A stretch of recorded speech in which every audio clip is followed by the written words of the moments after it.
Hello दोस्तों, आज आप लोग हम केमिस्ट्री के चैप्टर सेकेंड आज लास्ट वीडियो है। इसके बाद चैप्टर थर्ड पढ़ाएंगे, जिसमें आज आप लोग को दैनिक जीवन में पीएच मान का महत्व क्या है आज ये पढ़ाएंगे। पाचन तंत्र में पीएच मान क्या है, पीएच परिवर्तन दांतों पर क्या प्रभाव पड़ता है, तो पीएच मान से रिलेटेड पढ़ाएंगे। मान लीजिए आज पेरिस ऑफ प्लास्टर किसे कहते हैं, आज वो पढ़ाएंगे आपको। धोने वाला सोडा और खाने वाला सोडा दोनों में अंतर क्या होता है ये पढ़ाएंगे। तो आज देख लीजिए, आज चैप्टर लास्ट खत्म है आज ये। इसके बाद चैप्टर थर्ड, फोर्थ और फाइव, 3 चैप्टर और आ जाएगा केमिस्ट्री में। उसके बाद दो चैप्टर लगभग खत्म होने जा रहे हैं। तो आज देख लीजिए दैनिक जीवन में पीएच का महत्व। पाचन तंत्र में पीएच का महत्व क्या होता है। पाचन तंत्र में देखिएगा, हमारे पेट में हाइड्रोक्लोरिक अम्ल बनते रहता है जो भोजन को पचाने में सहायक होता है। इसका पीएच मान 1.0 होता है। पेट में अगर हाइड्रोक्लोरिक अम्ल की मात्रा बढ़ने से पेट में गैस की समस्या उत्पन्न हो जाती है। इससे पहले भी आप लोग को हम पढ़ाए थे कि पेट में अगर हाइड्रोक्लोरिक अम्ल की मात्रा बढ़ेगा ना, तो आप लोगों को गैस की समस्या उत्पन्न होने लगेगा। समझ रहे हैं, पेट में हाइड्रोक्लोरिक अम्ल की मात्रा अगर बढ़ेगा आप लोग को, तो गैस की समस्या उत्पन्न होगी। दूसरा देखिए, पीएच परिवर्तन पर दांतों का प्रभाव। मान लीजिए पीएच परिवर्तन देखते हैं, किसी का दांत झड़ने लगता है। मान लीजिए वो बूढ़े व्यक्ति नहीं है पर भी दांत झड़ने लगता है, ऐसा देखे आप लोग, दांत गिरने लगता है, झड़ने लगता है। तो जब मुंह का पीएच मान 5.5 से कम हो जाता है तो दांतों का इनेमल होता है, ENAMEL क्षतिग्रस्त होने लगते हैं, जिससे कि बचने के लिए टूथपेस्ट या नीम का दंतमन करते हैं। इससे दांत सुरक्षित रहता है। देखिएगा, जो मुंह का पीएच मान होता है ना, वो 5.5 से कम नहीं होनी चाहिए, नहीं तो ज़्यादा अम्लीय होगा तो दांत झड़ने लगता है। समझे, 5.5 से कम हो जाता है तो मान लीजिए 6 होना चाहिए, 7 तक होना चाहिए। मान लीजिए क्षारीय भी ज़्यादा होगा तो दिक्कत होगा, ज़्यादा अम्लीय भी होगा तो दिक्कत होगा। तो मतलब मेन बैलेंस होना चाहिए, एक उदासीन टाइप का, मतलब 6, 6.5, 7 होना चाहिए। समझ गए। तो दांत पर क्या प्रभाव पड़ता है अब देख लीजिएगा। तीसरा, थकान के समय शरीर में मांसपेशियों में अम्ल की उत्पत्ति हो जाती है। देखिएगा, अधिक मेहनत करने से लैक्टिक अम्ल बनता है जो मांसपेशियों में दर्द और कारापन ला देता है। इस समय ऑक्सीजन की आपूर्ति कम हो जाती है। देखिएगा, जो बहुत परिश्रम करते हैं, जैसे जो कोई हल चला रहा है, कुदाल चला रहा है, जैसे ईंटा धो रहा है, बहुत मेहनत का काम कर रहा है ना, देखिएगा उसके शरीर में लैक्टिक अम्ल बनते रहता है, उसको लैक्टिक अम्ल बनता है जो मांसपेशियों में दर्द। देखिएगा, बहुत मेहनत आप कीजिएगा तो देखिएगा शरीर दर्द देने लगता है। आप बहुत काम करके आइएगा, आप जो काम नहीं करते उसको पता नहीं चलता। जो रिक्शा चलाते हैं, मान लीजिए बोरा उठाता है, जैसे कोई रिक्शा चला के आया, चाहे कोई बहुत ऐसे मेहनत का काम करके आया, तो उसको देखिएगा बहुत काम करके आएगा ना, तो उसके शरीर में लैक्टिक अम्ल का बनता है जो मांसपेशियों में दर्द और कारापन ला देता है। उसको शरीर ना बहुत दर्द देता है। जब आप बहुत काम कीजिएगा ना, तो देखिएगा आइएगा ना, हम देखिएगा अम्ल के प्रयोग से बर्तनों के धब्बों को दूर करना। देखिएगा, आप लोग जो पूजा करते हैं, बर्तन होता है, पूजा करने वाला जो बर्तन होता है, आप लोग देखिएगा उसके ऊपर ना बहुत दिन तक आप नहीं धोते तो उस पर धीरे धीरे काला धब्बा बन जाता है। देखिएगा आप लोग, काला धब्बा बन जाता है ना, उसको देखिएगा आप लोग जब नींबू के रस से उसको छुड़ाइएगा ना, ऐसे ऐसे रगड़िएगा तो धीरे धीरे साफ हो जाता है। तो चौथा वही देखिएगा, कॉपर के बर्तनों पर भास्मिक कॉपर ऑक्साइड की परत जम जाने के कारण धीरे धीरे पानी से ना भास्मिक बन जाता है। वो देखिएगा उनकी चमक बेरंग हो जाती है, नहीं वो बेरंग हो जाती है। मान लीजिए कितनी चमकती है कॉपर, तांबे के जो बर्तन होते हैं कितनी चमकती है जब, लेकिन उस पर मान लीजिए कि धीरे धीरे पानी का परत पड़ते पड़ते ऑक्सीजन से अभिक्रिया करके वो देखिएगा एक परत बन जाता है, धीरे धीरे कालापन लगने लगता है। उस पर नींबू रगड़िएगा तो ठीक हो जाता है, फिर वो वैसे ही आ जाता है जो पहले रहता है, बेरंग हो जाती है। नींबू के रस से उसको रगड़ने से बर्तन साफ हो जाता है, क्योंकि नींबू में सेट्रिक अम्ल पाया जाता है। ये तो आप लोग जानते ही होंगे कि सेट्रिक अम्ल पाया जाता है नींबू में। देखिए आगे, सेट्रिक अम्ल कॉपर ऑक्साइड से अभिक्रिया करके कॉपर सिट्रेट बनाता है जो जल के साथ बाहर निकल जाता है। मान लीजिए अभिक्रिया कर लेता है और उसको जो कचरा रहता है उसको जल के साथ बाहर निकाल देता है। समझ गए। देखिएगा पांचवा, मिट्टी का पीएच मान। पांचवा देखिएगा क्या, मिट्टी का पीएच मान। मिट्टी का भी तो एक पीएच मान होता है। देखिए, मिट्टी का पीएच मान 7 रहना चाहिए, तभी पौधा अच्छा से वृद्धि कर पाता है। मिट्टी का पीएच मान 7 से कम और 7 से अधिक होने पर पौधे का ग्रोथ रुक जाता है। मान लीजिए मिट्टी ज़्यादा अम्लीय हो जाएगा या ज़्यादा क्षारीय हो जाएगा तो पौधा का ग्रोथ क्या हो जाता है, रुक जाता है। मिट्टी का भी एक पीएच मान मेंटेन होना चाहिए, मतलब 7 के बराबर होना चाहिए। देखिएगा आगे, मिट्टी को अम्लीयता दूर करने के लिए उसमें काली चूना या कैल्शियम कार्बोनेट डालकर पीएच मान नियंत्रित किया जाता है। आप सुने होइएगा कि मिट्टी जब अम्लीय हो जाता है, गांव में ऐसे अम्लीय नहीं सुनिएगा, बोलिएगा मिट्टी खराब हो गया ना तो चूना मिला देते हैं। आप ऐसे सुनिएगा कि मिट्टी खराब हो गया ना तो उसमें चूना मिला देते हैं, तो उसको चूना मिला के ना अम्लीयता दूर किया जाता है मिट्टी को, समझ गए। आगे देखिए, पीएच और जलीय जीव, जलीय जीव पे भी अब असर पड़ेगा कि नहीं। दीजिए, मान लीजिए कि तालाब में कोई, मान लीजिए अति मछली पल रहा है, कोई जानवर है, कोई जीव है रह रहा है। मान लीजिए कि जो बारिश वर्षा का पानी हुआ, तालाब भर गया, धीरे धीरे जो तालाब का पानी उसका पीएच मान लीजिए 3-4 आ गया, तो क्या हो गया, अम्लीय हो गया पानी। तो जो मछली है वो मरेगी कि नहीं मरेगी, ज़्यादा अम्लीय होगा। जो पेड़ पौधे होंगे उसमें नदी तालाब में वो गलेगा कि नहीं गलेगा, स्वाभाविक गलेगा। जितने कीड़े मकोड़े होंगे उस पर प्रभाव पड़ेगा। तो ना पानी ज़्यादा अम्लीय होना चाहिए ना ज़्यादा खारा होना चाहिए। खारा भी ज़्यादा पन रहता है तो उसे भी समस्या है, ज़्यादा अम्लीय हो गया उससे ज़्यादा, अम्लीय से ज़्यादा समस्या है। तो यही कह रहा है, देखिए तालाब या नदी का पीएच मान 7 से उसके आसपास पास होना चाहिए, नहीं तो जलीय जीव की समस्या उत्पन्न हो जाती है, क्योंकि वर्षा का जल नदी में जाने से नदी का या तालाब का पानी अम्लीय हो जाता है। अम्लीय नहीं हो जाएगा, अम्लीय हो जाता है तो देखिए पेड़ पौधा सड़ने लगता है। देखिएगा ठंडी के समय ना मछली के में घाव होने लगता है। चाहे देखिएगा कि जो नदी का पानी, जो जवाब पानी रहता है वो अम्लीय हो जाएगा ना तो पौधे सड़ने लगते हैं, तो ज़्यादा नहीं चाहिए। आगे देखिए, सोडियम बाइकार्बोनेट के उपयोग, NaHCO3, सोडियम बाइकार्बोनेट के उपयोग। सोडियम बाइकार्बोनेट, जब ये बाइकार्बोनेट बोलेगा तो याद रखिएगा दोस्तों आप लोग, सोडियम बाइकार्बोनेट का मतलब खाने वाला सोडा, खाने वाला भी सोडा होता है। एक होता है सोडियम, एक होता है कार्बोनेट। जब कार्बोनेट बोलेगा, बाई नहीं लगाएगा, सोडियम कार्बोनेट, तो समझ जाइएगा धोवन सोडा है, धोने वाला सोडा। क्या बोलिएगा आप लोग, सोडियम बाइकार्बोनेट, बाई लगाएगा, बाई बाई मतलब बाई लगाएगा तो खाने वाला सोडा, और कार्बोनेट लगाएगा सोडियम कार्बोनेट तो मतलब धोने वाला सोडा। कपड़ा भी धोया जाता है, मान लीजिए कि फर्श को भी धो सकते हैं सोडियम कार्बोनेट से, बाइकार्बोनेट को खाते हैं। तो देखिए, बेकिंग पाउडर खाने का सोडा, NaCO3, इसका उपयोग केक, ब्रेड, पावरोटी बनाने में किया जाता है। मान लीजिए बेकिंग पाउडर होता है ना खाने का सोडा, उसको बेकिंग पाउडर भी कहा जाता है। मान लीजिए आप देखते हुएगा ब्रेड, पावरोटी, चाहे केक इतने स्पंजी क्यों होते हैं, फूले फूले क्यों होते हैं, क्योंकि भरपूर मात्रा में इसमें बेकिंग पाउडर मिलाया जाता है एकदम भर के। तब ये तो इसको जब गर्म किया जाता है ना, जब गर्म किया जाता है तो ये एकदम स्पंजी और पावरोटी को फुला देता है। जब बेकिंग पाउडर को गर्म किया जाता है, उसमें मान लीजिए कि आटे गूँथ लिया, उसमें बेकिंग पाउडर डाल दिया, जब इसको गर्म करेगा, ब्रेड बनाएगा तो गर्म करेगा ना, गर्म करता है तो पूरे स्पॉन्जी और फुला देता है। भरपूर मात्रा में डाला जाता है, समझ गए, पर भी आप लोग खूब खाते हैं। देखिए NaHCO3 प्लस H प्लस कर देता है, अभिक्रिया दे कार्बन डाइऑक्साइड प्लस पानी प्लस सोडियम टार्ट्रेट। तो ठीक है, टार्ट्रिक अम्ल और सोडियम बाइकार्बोनेट, देखिएगा एक बार, टार्ट्रिक अम्ल और सोडियम बाइकार्बोनेट को मिलाकर बेकिंग पाउडर बनाया जाता है। किसको मिलाकर बनाया, टार्ट्रिक अम्ल और सोडियम बाइकार्बोनेट को मिलाकर बेकिंग पाउडर बनाया जाता है। अगर टार्ट्रिक अम्ल को नहीं डाला जाएगा तो वह पदार्थ कड़वा हो जाएगा।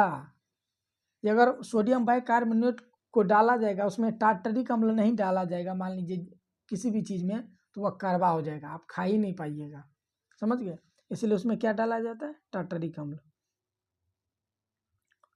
टार्टरिक अम्ल का इस्तेमाल किया जाता है।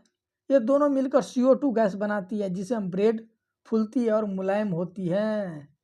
ये दोनों मिलके, कौन, टार्टरिक अम्ल और सोडियम बाइकार्बोनेट, जब दोनों को मिला दिया जाता है तो क्या बना देता है, यह CO2 कार्बन डाइऑक्साइड गैस बनाती है। कार्बन डाइऑक्साइड क्या करती है, इसको फुलाती है, स्पॉन्जी बना देती है। स्पॉन्जी रहेगा तो खाने में आपको मुलायम रहेगा। आगे देखिए, सोडियम बाइकार्बोनेट का उपयोग पेट की अम्लता दूर करने के लिए भी किया जाता है। सोडियम बाइकार्बोनेट का उपयोग पेट की अम्लता दूर करने के लिए भी किया जाता है। इसका उपयोग आग बुझाने में भी किया जाता है कुछ प्रक्रियाओं द्वारा, जैसे देख लीजिए, देखिएगा सोडियम 2Na, इसको अभी क्रिया कराएंगे तो देखिएगा CO2 कार्बन डाइऑक्साइड गैस निकल रही है, पानी निकल रही है कि नहीं निकल रही है, इसका उत्सर्जन हो रहा है। तो देख लिए का सोडा, अब देखिएगा सोडियम कार्बोनेट या धोने का सोडा, उसी को बोलते हैं सोडियम कार्बोनेट या धोने का सोडा। Na2CO3 इंटू 10H2O, ऐसा ही लिखा रहेगा, ऐसा भी दे देगा, इसका फार्मूला दे देता है एग्जाम में, 1 नंबर में पूछेगा, ये एकदम इम्पोर्टेंट है, इसको 3 स्टार लगा लीजिएगा, एग्जाम में पूछते आए, एकदम पूछता है, समझ गए। सोडियम कार्बोनेट का मतलब धोने वाला सोडा, कपड़ा धो सकते हैं, फर्श धो सकते हैं, चटाई धो सकते हैं, खुद को धो सकते हैं, कुछ भी आप धो सकते हैं।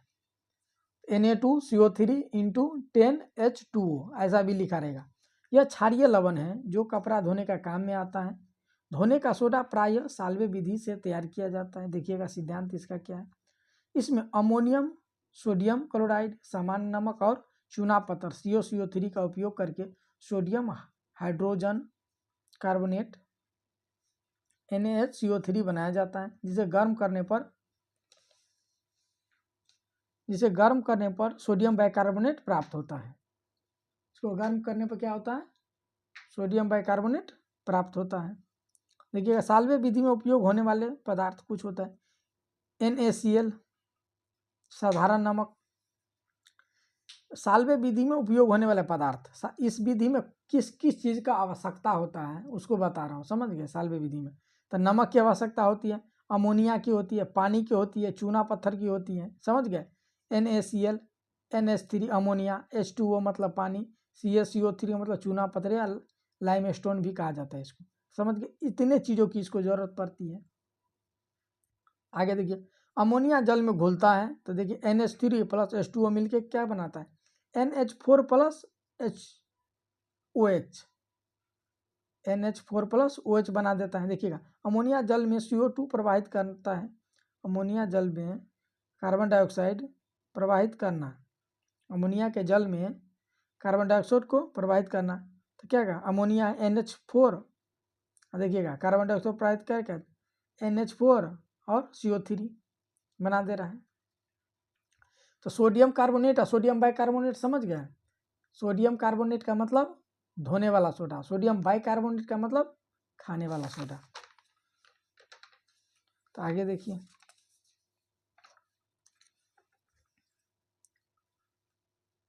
देखिएगा धोने के सोडा का उपयोग कहाँ कहाँ किया जाता है। देखिएगा कपड़ा धोने में इसका उपयोग किया जाता है, धोने वाला में, कांच, कागज, साबुन, सर्फ आदि में इसका उपयोग किया जाता है। जल का खारापन दूर करने के लिए इसका उपयोग किया जाता है। मान लीजिए कपड़ा धोने में तो उपयोग किया जाता है, कांच, कागज, साबुन, सर्फ के उत्पादन में इसका उपयोग किया जाता है। किसका, सोडियम कार्बोनेट का। जल का खारापन दूर करने के लिए इसका उपयोग किया जाता है। जल का खारापन तभी ना दूर होगा जब उसमें उसको डालेगा तो। आगे देखिए, जल का अस्थायी खारापन दूर करने में सोडियम Na2CO3 का उपयोग होता है। खारा जल में Ca2 प्लस आयन और मैग्नीशियम 2 प्लस आयन रहते हैं, समझ गए, देख रहे हैं। कैल्शियम 2 प्लस और कार्बन CO3 2 माइनस रहता है, मैग्नीशियम 2 प्लस और CO3 2 माइनस, तो मैग्नीशियम ये बनता है, समझ गए। विरंजक चूर्ण देखिएगा आप लोग, एक होता है विरंजक चूर्ण CaCO3, ये भी पूछता है, इसको भी 3 स्टार लगा लीजिएगा। विरंजक चूर्ण, समझ गए, एग्जाम में बराबर पूछता है क्या, विरंजक चूर्ण। Ca याद करिएगा इसको, CaOCl और Cl या CaOCl2, दोनों फार्मूला इसको याद रखिएगा, बराबर पूछा जाता है, इसको याद रखिएगा, CaOCl और या Cl, तो CaOCl2 याद रखिएगा, दोनों को याद रखिएगा। देखिएगा सूक्ष्म बुझे हुए चूने CaOH2 को 40 डिग्री सेंटीग्रेड तक गर्म करके इसके ऊपर क्लोरीन गैस प्रवाहित करने पर विरंजक चूर्ण प्राप्त किया जाता है। देखिए carbon hydroxide plus chlorine gas को प्रवाहित करने विरंजक चूर्ण मिलता है, CaOCl प्लस H2O, विरंजक चूर्ण प्लस पानी मिलता है। क्या करते हैं, सूक्ष्म बुझे हुए चूने CaOH2 को 40 डिग्री तक गर्म करके उसके ऊपर क्लोरीन गैस प्रवाहित करने पर विरंजक चूर्ण प्राप्त किया जाता है। देखिएगा सूक्ष्म बुझे हुए चूने कैल्शियम हाइड्रोक्साइड और क्लोरीन गैस है तो विरंजक चूर्ण ये प्राप्त हो रहा है, समझ गए। काला यह सफेद चूर्ण है जिसे क्लोरीन की गंध निकलती है। ब्लीचिंग पाउडर अस्थायी यौगिक है तथा वायुमंडल से CO2 एवं आर्द्रता ग्रहण कर क्लोरीन गैस देता है। क्लोरीन गैस का उपयोग कीटनाशक के रूप में किया जाता है। अब देखिएगा जहाँ पे मान लीजिए कोई पेशाब कर देता है वहाँ ब्लीचिंग पाउडर या क्लोरीन गैस का भी उपयोग किया जाता है। स्विमिंग पूल में भी इसका उपयोग किया जाता है क्लोरीन गैस का। दूसरा देखिएगा जल का प्रभाव इस पर क्या होता है, विलयन में यह अपघटित होकर कैल्शियम ऑक्साइड तथा कैल्शियम हाइपोक्लोराइड बना देता है। देख रहे हैं कैल्शियम ऑक्साइड है कैल्शियम हाइपो ऑक्साइड बना देता है। इसका एक रिएक्शन है देखिएगा। प्लास्टर ऑफ पेरिस ये भी पूछता है दोस्तों, इसको भी आप लोग याद 3 स्टार लगा लीजिएगा। 3 स्टार का मतलब पूछेगा ही पूछेगा, समझ गए। प्लास्टर ऑफ पेरिस इसको याद रखिएगा, इसका फार्मूला एकदम 1 नंबर में पूछ दिया जाता है। क्वेश्चन तो 4 नंबर में पूछेगा ही पूछेगा, फार्मूला इसका 1 नंबर में पूछता है। Plaster of Paris CaSO4 2 × H2O, CaSO4 2 × H2O या कैल्शियम सल्फेट, इसको बोला जाता है calcium sulphate. Hemihydrate CaSO4 × half H2O, CaSO4 calcium × half H2O पानी, मतलब दोनों को याद रखिएगा, ऐसे करके वो पूछ देता है फार्मूला, समझ गए। इसको याद करिए। प्लास्टर ऑफ पेरिस किसे कहते हैं, मान लीजिए प्लास्टर ऑफ पेरिस उसको कहते हैं आपको कभी गांव में मोहल्ले में चाहे आपके दादी नानी चाची को किसी को पैर का हड्डी हाथ पैर का भी टूटा होगा, चाहे पड़ोसी में किसी को ऐसा हुआ होगा, तो आप देखिएगा उसके हाथ में ना बैंडेज किया जाता है। पहले कच्चा बैंडेज किया जाता है तो उसमें उसको एक मान लीजिए पट्टी बांध दिया जाता है। जब पक्का बैंडेज किया जाता है तो देखिएगा एक चूना के परत जैसा आप देखिएगा, जिसको प्लास्टर ऑफ पेरिस उसी को बोलते हैं। देखिएगा कि चूना के परत एक हाथ में लगा के उसको हाथ को बांध दिया जाता है, ऐसे बांध दिया जाएगा। चूना के परत लगा के हाथ को बांध दिया जाता है ऐसे करके। किस लिए बांध दिया जाता है, तो इसलिए बांध दिया जाता है कि ज़्यादा हिल डोल ना कर सके, अस्थायीपन रहे। उससे क्या होता है प्लास्टर में हड्डी जुट जाता है, मान लीजिए किसी का हड्डी टूट गया है ना तो उसको जुटने में मदद करता है। तो प्लास्टर ऑफ पेरिस इसका काम है। देखिएगा जिप्सम CaSO4 + 2 H2O को तीव्रता से गर्म करने पर जिप्सम को मान लीजिए कैल्शियम सल्फेट को इंटू पानी को तीव्रता से गर्म करने पर यह कैल्शियम सल्फेट बनता है। जिप्सम को तीव्रता से गर्म करने पर क्या बनता है, कैल्शियम सल्फेट बनता है। देखिएगा CaSO4 × H2O को करने पर कैल्शियम सल्फेट बनता है। जिप्सम को 120 डिग्री तक गर्म करने पर यह प्लास्टर ऑफ पेरिस बनता है। तो याद रखिएगा 1 नंबर में एकदम पूछ देगा कि जिप्सम को कितने डिग्री सेल्सियस पर गर्म किया जाता है, तो 120 डिग्री सेल्सियस पे गर्म किया जाता है। याद रखिएगा इसको, समझ गए। जिप्सम को 120 डिग्री सेल्सियस तक गर्म करने पर यह प्लास्टर ऑफ पेरिस बनता है, समझ गए। तो आगे देखिए आप, प्लास्टर ऑफ पेरिस में जल मिलाने के फलस्वरूप मिश्रण गर्म होकर जिप्सम में बदल जाता है। प्लास्टर ऑफ पेरिस जो होता है ना उसमें जल मिलाएंगे ना तो मिश्रण गर्म होकर जिप्सम में बदल जाता है। CaSO4 कैल्शियम सल्फेट प्लस पानी। इसका उपयोग क्या है, मूर्ति बनाने में किया जाता है। टूटी हुई हड्डी को जोड़ने में इसका उपयोग किया जाता है, समझ गए। आगे हम धोबन सोडा और खाने वाला सोडा, तो आपको बता ही दिए क्या अंतर होता है। ये सब धोने वाला सोडा में वही कपड़ा धोता है, खाने वाला सोडा में खाना आता है, बेड क्रेक बनाता है। तो प्लास्टर ऑफ पेरिस समझ गए दोस्तों आप लोग। किसी को डाउट, आप लोगों को डाउट होगा जो ऑनलाइन देख रहे हैं तो आप कमेंट कीजिएगा किस टॉपिक पे वीडियो चाहिए। क्लास 6 से लेकर 12 तक कोई भी चैप्टर का वीडियो चाहिए, चाहे कोई भी सब्जेक्ट से रिलेटेड वीडियो चाहिए तो आप लोग ज़रूर कमेंट कीजिएगा। और डाउट होगा तो ज़रूर कीजिएगा। वीडियो कैसा लगता है कमेंट कीजिए आप लोग, क्या सुधार किया जाए वीडियो में, अगर बोर्ड पे पढ़ाया जाए या कॉपी पे लिख के पढ़ाया जाए, उस पर भी आप लोग अपना विचार दीजिए कि आगे हम उस पर विचार करके आगे पढ़ाएं। तो आज के लिए इतना ही। अगर वीडियो अच्छा लगता है आप लोगों को तो दोस्तों में वीडियो को शेयर कीजिए, लाइक कीजिए, सब्सक्राइब जरूर कीजिए ताकि वीडियो डाला तो आपको नोटिफिकेशन मिले। तो थैंक यू, आज के लिए इतना।